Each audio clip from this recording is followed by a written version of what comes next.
আগামী 12ই ফেব্রুয়ারি দেশে 299টি আসনে ত্রয়োদশ জাতীয় সংসদ নির্বাচন অনুষ্ঠিত হবে। একই দিনে অনুষ্ঠিত হবে গণভোট, যাতে দেশের সংবিধান সংশোধনের প্রস্তাব যাচাই করা হবে। ভোট গ্রহণ চলবে সকাল 9টা থেকে বিকাল 4:30 পর্যন্ত।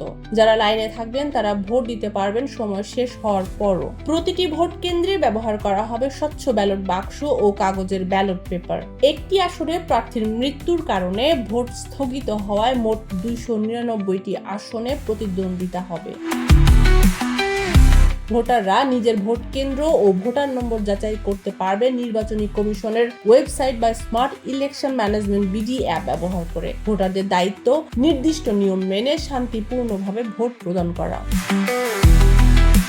নির্বাচন কমিশন জানিয়েছে, ভোটের দিন পুলিশ, আনসার ও অন্যান্য আইন শৃঙ্খলা বাহিনী মোতায়েন থাকবে।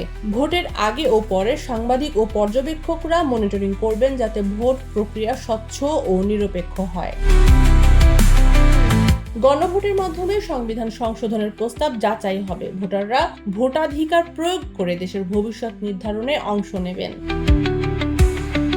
12ই ফেব্রুয়ারি শুধু একটি রাজনৈতিক ঘটনা নয়, এটি একটি গণতান্ত্রিক উৎসব, যেখানে দেশের সাধারণ মানুষ তাদের ভোটের মাধ্যমে আগামী দিনের বাংলাদেশকে নতুন পথে এগিয়ে নিয়ে যাবে।